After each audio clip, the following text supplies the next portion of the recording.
नमस्कार, India news Haryana देख रहे हैं आप। आपके साथ मैं हूं सुरभि तिवारी। फटाफट अंदाज में फटाफट खबरों का रुख कर लेते हैं।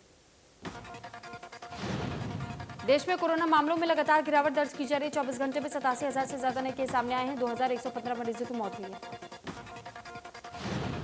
दूसरी लहर के बीच अब देश में एक्टिव केस 12 लाख से ज्यादा। कोरोना मरीजों के ठीक होने की रिकवरी रेट में बढ़त देखी गई है। 24 घंटे में 1,85,000 मरीज रिकवर हुए।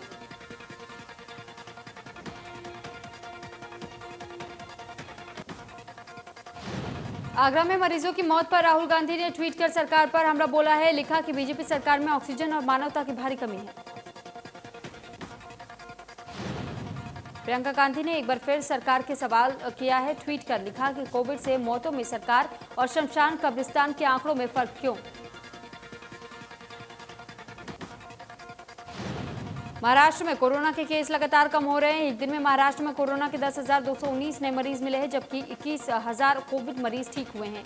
340 मरीजों की जान चली गई।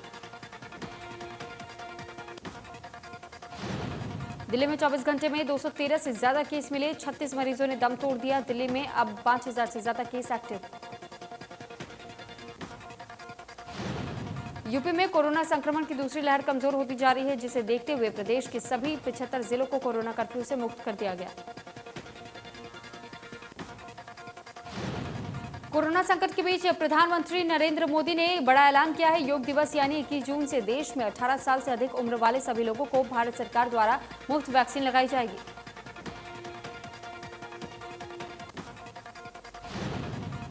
मुख्यमंत्री मनोहर लाल ने वैक्सीन फ्री देने पर पीएम मोदी का आभार जताया। दीपावली तक सभी गरीब परिवारों को मुफ्त राशन की घोषणा को लेकर भी पीएम का आभार जताया।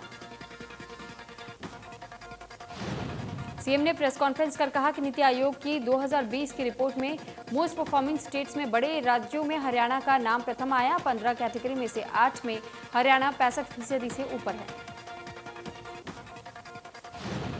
सीएम ने पंचकुला मेट्रोपॉलिटन अथॉरिटी की घोषणा की। कहा कि पीएमडीए के तहत विकास किया जाएगा। पंचकुला को मेडिकल और शिक्षा हब बनाने की ओर आगे बढ़ाएंगे।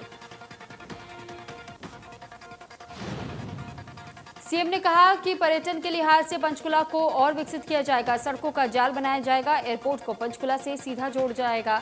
इसको लेकर काम किया जा रहा है। सीएम ने बताया कि मोरनी को पर्यटन के लिहाज से विकसित किया जाएगा। मोरनी के लिए सड़कों को चौड़ा करके कनेक्टिविटी बढ़ाई जाएगी। टिक्कर ताल से अब 2 सड़कें रायपुर रानी जाकर मिलेगी। सीएम ने कहा कि रेल और हवाई कनेक्टिविटी के लिहाज से पिंजर के एयरपोर्ट को विकसित किया जा रहा है। यहां के एयर टैक्सी की व्यवस्था की जाएगी। सीएम ने बताया कि food and drug testing lab Panchkula में बनाई जा रही है।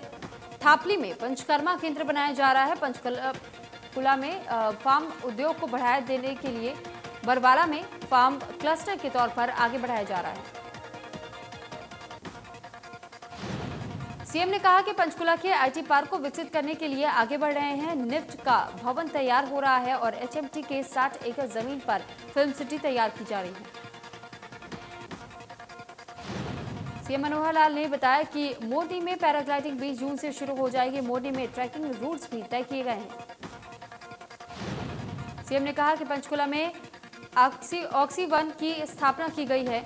ऐसे ही साधना वन, नक्षत्र वन, सुगंध वन और स्थापित किए जाएंगे। औषधीय तेल वाले पौधे लगाकर तेल बेचने की परियोजना भी बनाई गई है। सीएम ने कहा कि पंचकुला में टूरिज्म केंद्र बनाया जाएगा, जिसमें करीब 60 कमरे होने चाहिए ताकि आगे ट्रैकिंग या घूमने जाने से पहले लोग यहां रुक सके। माउंटेन ट्रेल और mountain biking, hot air balloon जैसे प्रोजेक्ट सामने आए। प्रदेश में कोरोना के 640 नए केस सामने आए हैं। 24 घंटे में 39 लोगों की गई जान। 1600 से ज्यादा मरीज ठीक हुए। अब एक्टिव केस 8,000 से ज्यादा। अनलॉक के दौरान सोनीपत रोडवेज डिपो ने अपनी बसों का संचालन एक बार फिर शुरू कर दिया है। दिल्ली के लिए हर 1 घंटे में बसों का संचालन किया जा रहा है। लंबे रूटों पर 50% सवारी बैठने की अनुमति। सोनीपत से दिल्ली समेत काफी रूट्स कोरोना के चलते बंद कर दिए गए थे, लेकिन अनलॉक शुरू होते ही रोडवेज विभाग ने दिल्ली रूट पर बसों की संख्या को बढ़ा दिया है ताकि यात्रियों को परेशानी न हो। कोरोना नियमों का गुरुग्राम में जमकर उल्लंघन हो रहा है। सदर बाजार में लेफ्ट और राइट दुकानें, साइड की ज्यादातर दुकानें खुली दिखी और भीड़ भी उमड़ी। बल्लभगढ़ के मेन बाजार खुलते ही लोगों की भीड़ देखने को मिल रही है। दुकानों पर खरीदारी करने आने वाले ग्राहक बिना सोशल डिस्टेंसिंग की खरीदारी करते हुए दिखाई दिए। कुछ दुकानों में करीब 8 से 10 लोग साथ बैठे हुए दिखाई दिए। फरीदाबाद में एडिशनल चीफ सेक्रेटरी ने नगर निगम और स्मार्ट सिटी परियोजना से जुड़े अधिकारियों की बैठक ली। बैठक में नगर निगम के अधिकारियों की तीसरी लहर को लेकर चर्चा की गई। गुरुग्राम में नवनियुक्त निगम कमिश्नर मुकेश कुमार आहूजा ने संभाला पदभार। नगर निगम के चारों जोन के जॉइंट कमिश्नरों ने बैठक की और कई मुद्दों को लेकर के चर्चा की।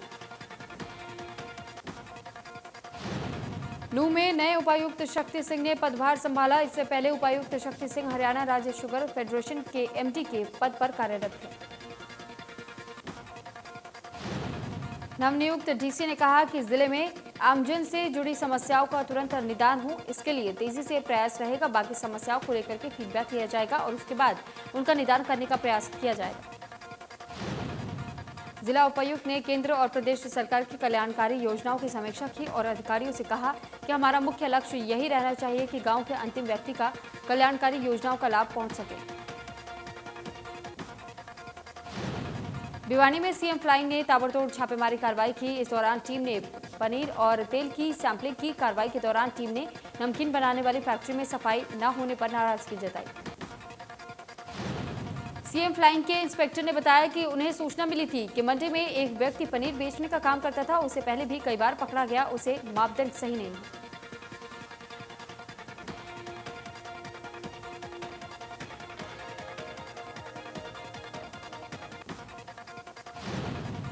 भिवानी पहुंचने पर बाबा रामदेव का विरोध किया गया। किसानों और आईएमए ने रामदेव का विरोध किया और काले झंडे दिखाए। कोरोना नेगेटिव रिपोर्ट आने के बाद राम रहीम का रूम बदल दिया गया। राम रहीम को अटेंडेंट के पास भी रद्द हुए और मेदांता में अब सजायाफ्ता कैदी को अटेंडेंट की सुविधा नहीं मिलेगी। कोरोना नेगेटिव होते ही गुरमीत राम रहीम नॉर्मल रूम में शिफ्ट किए गए। राम रहीम को पेट दर्द की शिकायत के बाद रोहतक की सुनारिया जेल से गुरुग्राम के मेदांता में एडमिट करवाया गया था। महम चौबीसी के गांव खरकड़ा में ग्रामीणों ने मोबाइल टावर लगाने का विरोध किया। टावर लगाने वाली जगह ग्रामीण पहुंचे और नाराजगी जताई। कहा कि टावर को गांव की बस्ती से बाहर प्लॉटों या खेतों में लगाया जाए।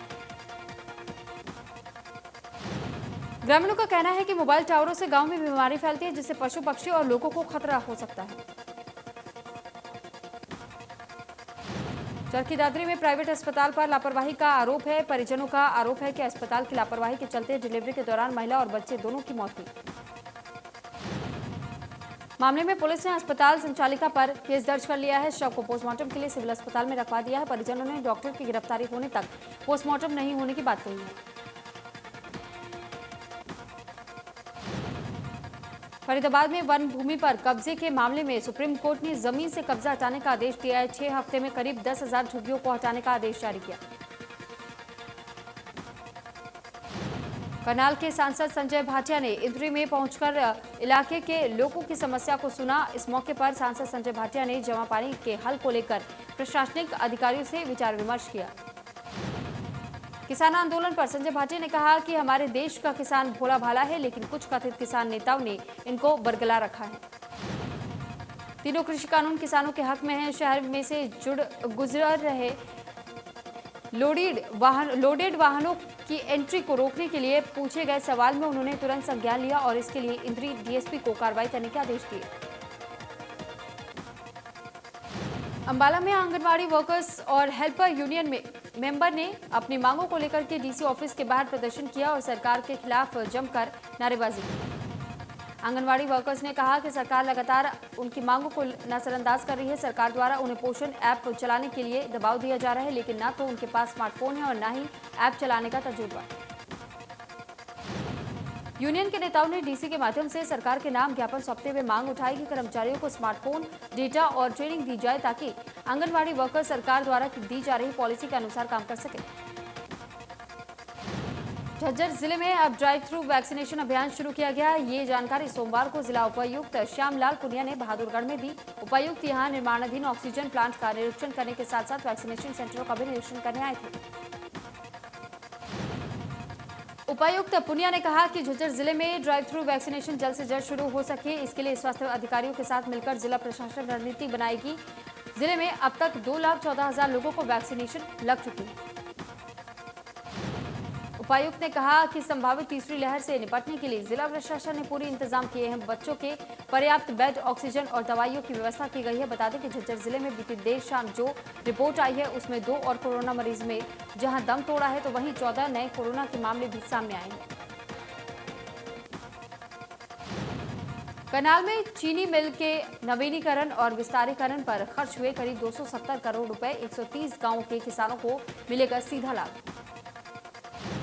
नए मिल के बनने से आसपास के करीब 130 गांवों के किसानों को सीधा लाभ पहुंचेगा और चालू गन्ना पिराई सीजन के दौरान नए मिल से गन्ने की पिराई का कार्य पूरा किया जाएगा। प्रदेश भर में कोविड के चलते HIV टेस्टिंग में काफी अंतर आया है। जहां प्रदेश में कोविड से पहले साल में करीबन 14 लाख टेस्टिंग हुई थी, लेकिन कोविड के दौरान हरियाणा में HIV टेस्ट के आंकड़े बेहद गिर गए हैं। कोविड के 2 साल में करीबन 10.5 लाख टेस्टिंग प्रदेश भर में की गई है। वहीं सोनीपत सिविल हॉस्पिटल अन्य राज्यों की तुलना में टेस्टिंग प्रक्रिया में बढ़ोतरी करने के लिए 100% टेस्टिंग को लेकर के ध्यान दिया जा रहा है। जहां सोनीपत में साल भर में 1000 से ज्यादा टेस्टिंग जिले से अलग अलग ब्लॉक में की जाती है। पलवल में Mumbai Dadri railway freight corridor जमीन अधिग्रहण मामले में घोटाले के आरोप लगे। सन 2018 से अब तक पलवल जिले में रह रहे अधिकारियों और कर्मचारियों पर जमीन अधिग्रहण में अपने परिचित लोगों को लाभ पहुंचाने का आरोप लगा है। ये खुद रेलवे विभाग ने पलवल के DC और हरियाणा के CM से शिकायत कर लगाए गए और जब मामले की जांच हुई तो Mumbai Dadri rail freight corridor जमीन अधिग्रहण आवंटित में घोटाले की बू भी आई।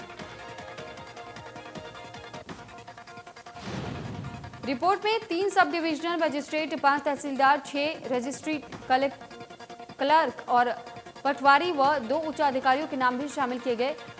रिहैबिलिटेशन एंड सेटलमेंट पॉलिसी के दुरुपयोग करने की बात साफ तौर पर दर्शाई गई।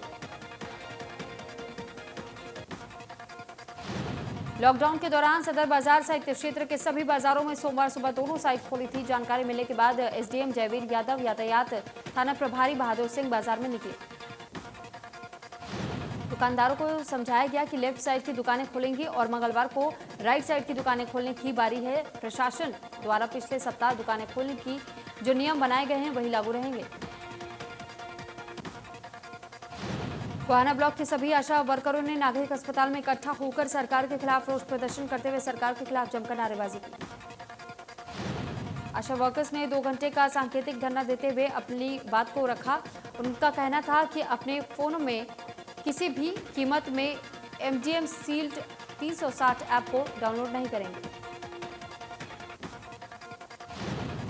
हिसार के पटेल नगर बाजार में उस वक्त अफरा तफरी मच गई जब रविवार देर शाम एक मिठाई दुकान के सामने एक युवक को 3 अन्य युवकों ने तेजधार हथियार से हमला कर हत्या कर दी। सूचना मिलने पर सिविल लाइन थाना पुलिस मौके पर पहुंची और मृतक के शव को पोस्टमार्टम के लिए भेज गए।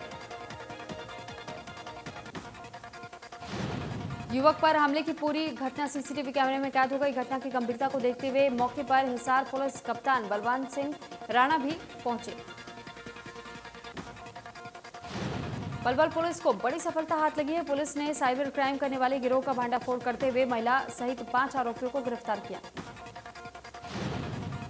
आरोपियों ने मात्र 10 दिन के अंदर 43 लोगों के बैंक खातों से 31 लाख रुपए निकाल लिए थे। 3 करोड़ रुपए निकालने की तैयारी थी। आरोपियों के बैंक खातों को बंद करा दिया गया, जिनमें 10 लाख रुपए जमा हैं। लॉकडाउन के चलते लंबे समय से बंद रहे धार्मिक स्थलों को खोलने की भी अनुमति दे दी गई है। इसी के चलते कुरुक्षेत्र के झांसा रोड पर स्थित एकमात्र ऐतिहासिक मां भद्रकाली मंदिर के कपाट श्रद्धालुओं के लिए खोल दिए गए हैं। सतपाल शर्मा, पीठाध्यक्ष भद्रकाली मंदिर कुरुक्षेत्र ने बताया कि मंदिर के कपाट खोले गए हैं, लेकिन कोरोना प्रोटोकॉल के तहत ही श्रद्धालुओं को दर्शन करने की अनुमति मिलेगी। पंचकुला में मामूली कहास होने के बाद बड़े भाई ने छोटे भाई के माथे पर 2 गोलियां मार दी। इसके बाद उसने तड़पते हुए भाई के साथ खड़े होकर के फेसबुक लाइव किया और बताया कि उसने अपने भाई को गोली मारी है। पुलिस ने इस वारदात को आरोपी बड़े भाई सतनाम को हिरासत में ले लिया है। मामला चंडी मंदिर के गांव चूनाभट्टी का बताया जा रहा है। यहां 2 भाइयों के बीच मामूली सा विवाद हुआ था। इसके बाद बड़े भाई सतनाम ने अपने छोटे भाई अजीत के सिर में 12 बोर की बंदूक से 2 गोलियां मार दी। फिर उसने अपने तड़पते भाई के पास खड़े होकर के फेसबुक लाइव किया।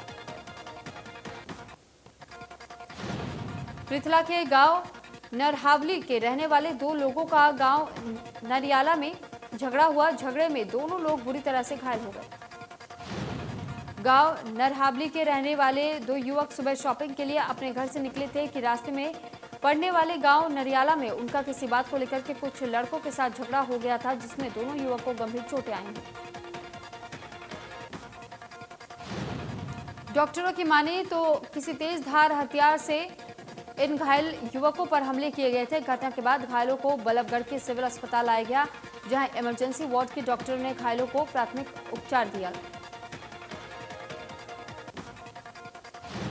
पानीपत के मित्तल मेगा मॉल में एक 24 वर्षीय युवती ने मॉल की तीसरी मंजिल से छलांग लगा दी। घायल अवस्था में लड़की को इलाज के लिए एक निजी अस्पताल में भर्ती करवाया गया। डॉक्टरों का कहना है कि फिलहाल लड़की की हालत नाजुक बनी हुई है। लड़की ने किस वजह से छलांग लगाई, फिलहाल इन बातों का खुलासा नहीं हो पाया। पुलिस द्वारा मामले की गहनता से जांच की जा रही है। सोनीपत के जटोला गांव में दिन दहाड़े 30 वर्षीय युवक की हत्या कर दी गई।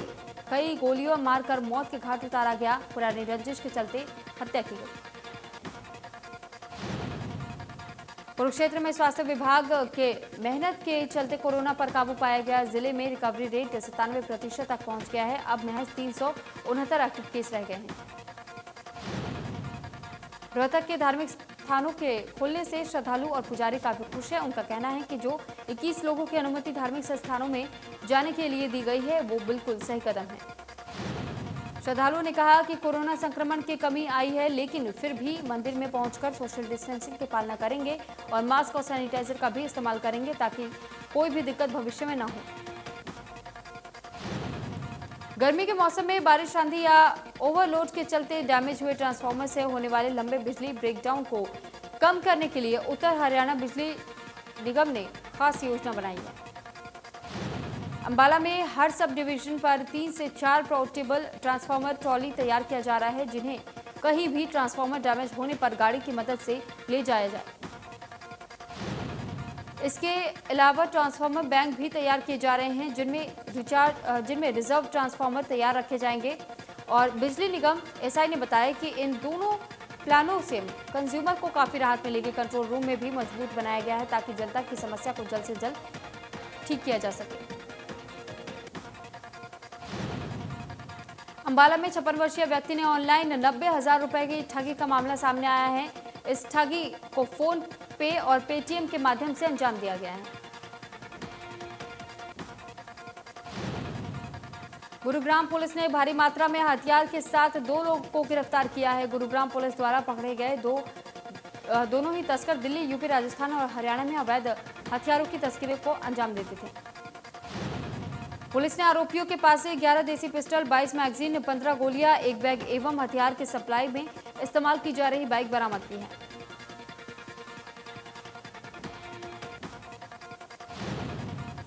करनाल की बेटी अभिजीत कौर ने बिहार पीसीएस का एग्जाम क्लियर करके डीएसपी नियुक्त हुई हैं। उन्होंने 130 रैंक हासिल करके पूरे जिले का नाम रोशन किया है।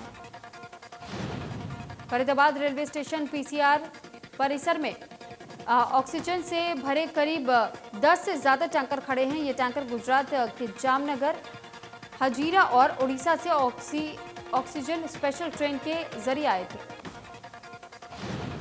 हर टैंकर में करीब 22 टन ऑक्सीजन है, जो कि अब खड़े लीकेज भी होने लगे। टैंकर चालकों का कहना है कि जब तक उनके पास कोई संदेश नहीं मिल जाता है, तब तक वो न तो घर जा सकते हैं और न ही इन ऑक्सीजन टैंकरों को कहीं सप्लाई कर सकते हैं। गोहाना की नहरों और माइनरों के आसपास ग्रामीणों की भीड़ देखने को मिल रही है। उपायुक्त के सख्त निर्देश के बाद भी लोग नहरों में नहाने के लिए जुट रहे हैं। लोग हादसों के बाद भी सबक लेने को तैयार नहीं हैं और नहरों साथ ही माइनरों में नहाने लगातार जारी है। गोहाना के एसडीएम प्रदीप कुमार ने बताया कि नहरों में नहाते मिलने पर मामला भी दर्ज किया जाएगा। हरियाणा सरकार ने महामारी अलर्ट सुरक्षित हरियाणा नाम से राज्य में 14 जून तक के लिए लॉकडाउन बढ़ा दिया है। प्रदेश सरकार को लॉकडाउन बढ़ाने के अच्छे रिजल्ट मिले और कोरोना संक्रमण के मामलों में इससे काफी हद तक कमी आई है। व्यापारी वर्ग ने दुकान का समय बढ़ाने को लेकर खुशी व्यक्त की है और गाइडलाइन का पालन करने का भरोसा भी दिया। सिरसा की anti narcotics cell police team ने गुप्त सूचना के आधार पर कार्रवाई करते हुए 2 लोगों को एक ट्रैक्टर और पानी के टैंकर के साथ गिरफ्तार किया। दोनों व्यक्ति पानी के टैंकर में 1 क्विंटल 90 किलो डोडा पोस्ट छुपा कर ले जा रहे थे। पुलिस ने उन्हें टी पॉइंट बाजिंका रोड सिरसा क्षेत्र से गिरफ्तार किया। दोनों व्यक्ति सिरसा के ही रहने वाले हैं। सोनीपत में चोरों के हौसले लगातार बुलंद है। सेक्टर 23 जैसे पौष इलाके में 4 दुकानों को चोर ने निशाना बनाया और दुकान के सामान और पैसे ले उड़े। चोरों ने इस दौरान रिलायंस मॉल के भी ताले तोड़ने की कोशिश की, लेकिन आरोपी असफल रहे। पास में लगे सीसीटीवी कैमरे में चोरी की वारदात कैद हो गई। सप्ताह के दूसरे कारोबार दिन शेयर बाजार मामूली बढ़त पर खुला। बॉम्बे स्टॉक एक्सचेंज का प्रमुख इंडेक्स सेंसेक्स 16.4 अंकों की तेजी और निफ्टी 2.50 अंक की बढ़त के साथ खुला। फरीदाबाद में लॉकडाउन के दूसरे चरण में डीएमआरसी द्वारा मेट्रो सेवा को दोबारा बहाल कर दिया गया है। हालांकि पहले दिन मेट्रो सेवा का लाभ उठाने वाले यात्रियों की संख्या काफी कम रही।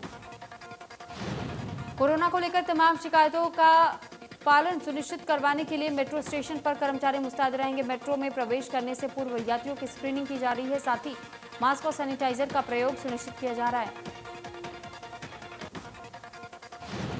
सोशल डिस्टेंसिंग से ही यात्रियों को मेट्रो के प्रवेश दिया जा रहा है। मेट्रो सेवा बहाल होने से लोगों में काफी खुशी है। विशेष रूप से नौकरी पेशा लोग और व्यापारी वर्ग काफी उत्साहित हैं। अमेज़न के फाउंडर जेफ बेजोस अंतरिक्ष जा रहे हैं। आपको बता दें कि जेफ बेजोस की अपनी स्पेस कंपनी भी है जिसका नाम ब्लू ओरिजिन है। जेफ बेजोस ने ऐलान किया है कि 20 जुलाई को अपने भाई के साथ अंतरिक्ष के लिए रवाना होंगे। जेफ बेजोस के मुताबिक उनकी कंपनी की तरफ से भेजे जा रहे पहले मानव सहित स्पेस फ्लाइट का हिस्सा होंगे। दिलचस्प ये है कि अमेज़न सीईओ का पद छोड़ने के 15 दिन बाद ही जेफ बेजोस अंतरिक्ष के लिए रवाना हो जाएंगे।